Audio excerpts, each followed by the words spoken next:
सिवान जिला में एमएस नगर थाना क्षेत्र में एक आपराधिक गिरोह, जिसको हम लोग नट गिरोह कहते हैं, उसका उद्भेदन किया गया है।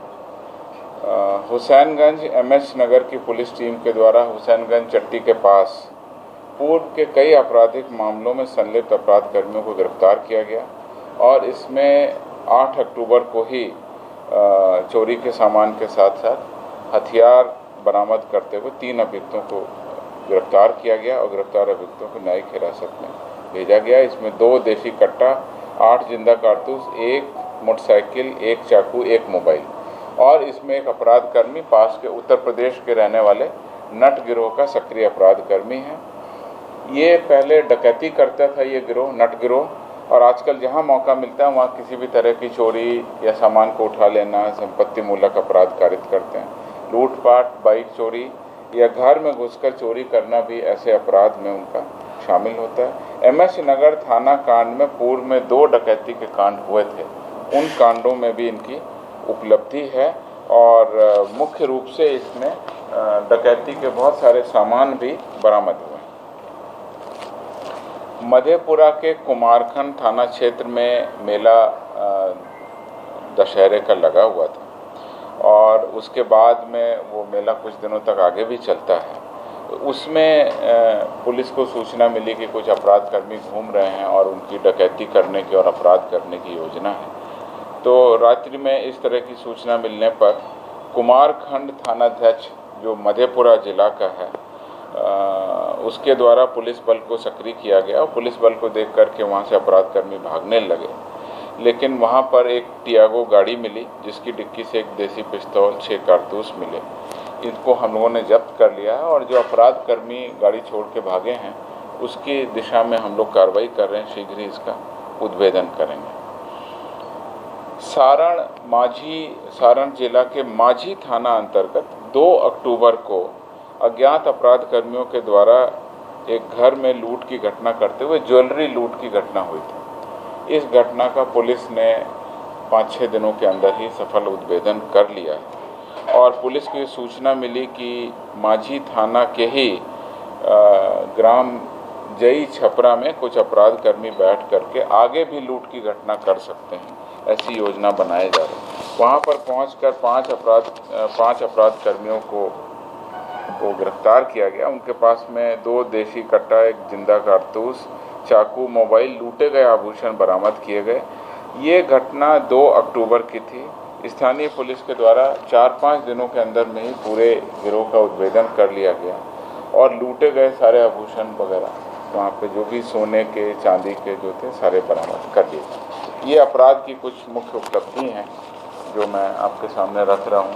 पिछले फ्राइडे को ही हमने डिटेल में बताया था कि किस तरह पुलिस के द्वारा रोको टोको अभियान के अंतर्गत मोटरसाइकिलों की बरामद की गई। आज नट गिरोह का उद्भेदन और डकैती कांड का उद्भेदन मैंने आपको बताया। पिछली फ्राइडे को आप लोगों ने ERSS के बारे में बताया गया था। मैं आपको बता दूं, पहले से आप लोगों को जानकारी भी है। दिनांक 6 जुलाई को इसका लोकार्पण किया गया प्रथम चरण का। पुलिस, अग्निशमन सेवा, चिकित्सा सेवा को डायल 112 के अंतर्गत इंटीग्रेटेड कर दिया गया है। अन्य आपातकालीन योजनाओं को भी सेकेंड फेज में इससे जोड़ने की योजना है। इसमें voice call, SMS, email, panic SOS request तथा वेब के माध्यम से भी रिक्वेस्ट भेज सकते हैं या सीधे आप समझ लीजिए। आम जनता के लिए मैं कहना चाहता हूं आपके माध्यम से कि 112 को डायल करें किसी भी लैंडलाइन से, मोबाइल फ़ोन से, तो ये सुविधा आपको उपलब्ध हो जाएगी। ये इमरजेंसी रिस्पांस सिस्टम के अंतर्गत है। इसमें अभी तक कुल 25,533 इवेंट्स के 25,533 इवेंट्स के पंजीकृत होने की सूचना है। घरेलू हिंसा के 13% मामले इसमें आते हैं। दुर्घटना के 9% मामले इसमें आए हैं। चिकित्सा की जो सुविधाएं जिनको ज़रूरत पड़ती है उनकी 6% मामले सामने आए हैं। सामान्य विधि व्यवस्था के आपसी झगड़े के 40% मामले आए हैं। शराब के 7%, लूट या चोरी करते या इस तरह की घटनाओं से संबंधित 4% मामले आए हैं। पब्लिक रोड पर कोई गड़बड़ कर रही है, न्यूसेंस कर रही है, उसके 7% मामले आए हैं। अग्निकांड के भी रिपोर्ट आ रही है इसमें, तो अग्निकांड के 2% मामले आए हैं। प्रथम चरण में 400 की संख्या थी हमारे पास वाहनों की। सेकेंड चरण हम लोग फाइनल कर रहे हैं, तो उसमें ये संख्या बढ़ करके लगभग 1800 वाहनों की हो जाएगी। इस सेकेंड चरण में हम लोग मोटरसाइकिल भी दे रहे हैं और इसमें mobile data terminal, SIM card और ERSS एप्लीकेशंस भी होगा। सेकेंड फेज में हम लोग आर्टिफिशियल इंटेलिजेंस एप्लीकेशन को और कस्टमाइज करेंगे और मैप को दिखाने की जो हमारे कंट्रोल रूम में जो सॉफ्टवेयर है उसको हम लोग और इम्प्रूव करेंगे। नया कमांड एंड कंट्रोल सेंटर भी इसमें बनाया जाना है। अब जिसमें आपकी ज़्यादा दिलचस्पी रहेगी मेरे विचार से मैं बताना चाहता हूँ, इधर 10-12 दिन में जो खास उपलब्धि हुई, खास पर्टिकुलर स्पेसिफिक उपलब्धि है, उसके बारे में मैं बताना चाहूँगा। दिनांक 22 सितंबर को वैशाली जिला के अंतर्गत एक सूचक के द्वारा, एक इन्फॉर्मर था, एक पब्लिक थी जिसने सूचना दी गई डायल 112 पर कि एक लड़की को किसी के द्वारा बंद करके रखा गया। ERV1 और ERV2 यानी घटना चूँकि सीरियस लग रही थी, इसलिए हमारे कंट्रोल सेंटर ने तुरंत इसका संज्ञान लिया और 2 गाड़ियों को वहाँ पर रवाना किया। ERV1 ERV2 को इमरजेंसी रिस्पांस व्हीकल 1 और इमरजेंसी रिस्पांस व्हीकल नंबर 2 त्वरित कार्रवाई करके 2 लड़कियों को बरामद किया, 1 महिला को गिरफ्तार किया गया। हमारा रिस्पांस टाइम था 14 मिनट और महिला थाना कांड संख्या 39/22 दिनांक 22 सितंबर 2022 विभिन्न धाराओं में दर्ज किया गया और पॉक्सो एक्ट भी लगा करके हम लोग कानूनी कार्रवाई कर रहे हैं। तो किस तरह से एक इन्फॉर्मेशन पे हम लोगों ने 2 लड़कियों को बरामद किया और गिरफ्तारी की और कांड दर्ज किया। इसी तरह से सितंबर में 29 सितंबर, अभी 10-11 दिन पहले की बात है, 29 सितंबर को पटना जिला के अंतर्गत एक इन्फॉर्मेशन दी गई डायल 112 पर कि उसके पिताजी अचानक बेहोश हो गए। फुलवारी शरीफ इलाके से सूचना आई थी, तो ERV जो हमारा कंट्रोल सेंटर है उसने फुलवारी शरीफ में जो हमारी इमरजेंसी व्हीकल थी उसको तुरंत डायरेक्शन दिया और हमारी ERV गाड़ी वहाँ पहुँच गई और फिर उसके बाद में एम्बुलेंस को वहाँ रवाना किया। तो एम्बुलेंस के द्वारा बेहोश किए गए व्यक्ति को IGIMS में भर्ती करा करके उसकी जान बचाई। तो ये बहुत बड़ी उपलब्धि हमारी 29 तारीख की है। इसी तरह से 4 सितंबर को सारण जिला में सूचक के द्वारा ये इन्फॉर्मेशन दिया गया 112 पर कि बम बनाया जा रहा है।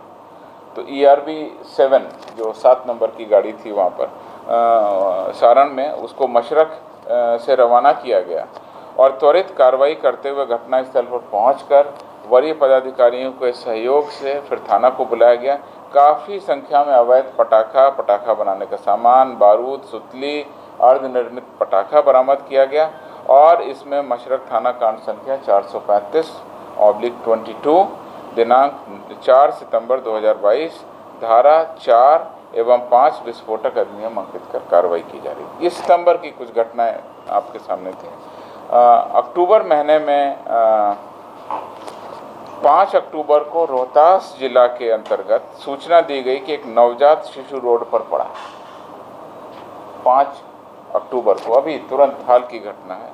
ERV1 जो हमारी व्हीकल थी उसको सूचना दी गई जो सासाराम में थी, उसके द्वारा तुरंत कार्रवाई करते हुए बच्चे को उठाकर अस्पताल पहुंचाया गया और उसकी जान बचाई गई।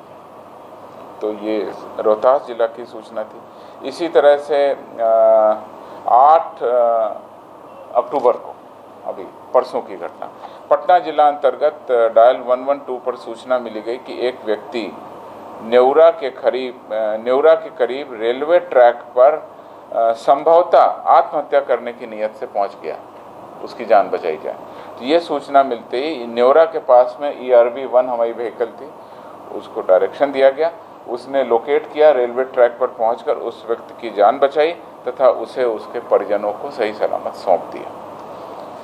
8 अक्टूबर को ही समस्तीपुर जिला अंतर्गत 112 पर सूचना मिली कि रेलवे ट्रैक ओवरब्रिज के नीचे एक लड़की ट्रेन के नीचे आकर गंभीर रूप से जख्मी हो गई है।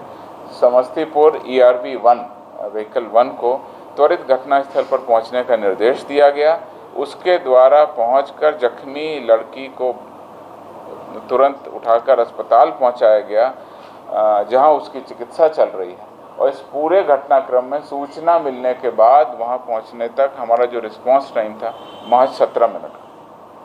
तो ये कुछ उपलब्धियां थी जो हम आपके सामने रखना चाहते हैं कि किस तरह से हमारी जो वाहन है या इमरजेंसी रिस्पांस सिस्टम है वो आम जनता के लिए, बिहार के नागरिकों के लिए एक तरह से बहुत ही इम्पोर्टेंट, लाइफ सेविंग और किसी भी विधि व्यवस्था के मामले में, अपराध के मामले में त्वरित कार्रवाई कर रहे हैं। फेज़ 2 का जल्दी ही हम लोग डिटेल प्रोजेक्ट रिपोर्ट बना के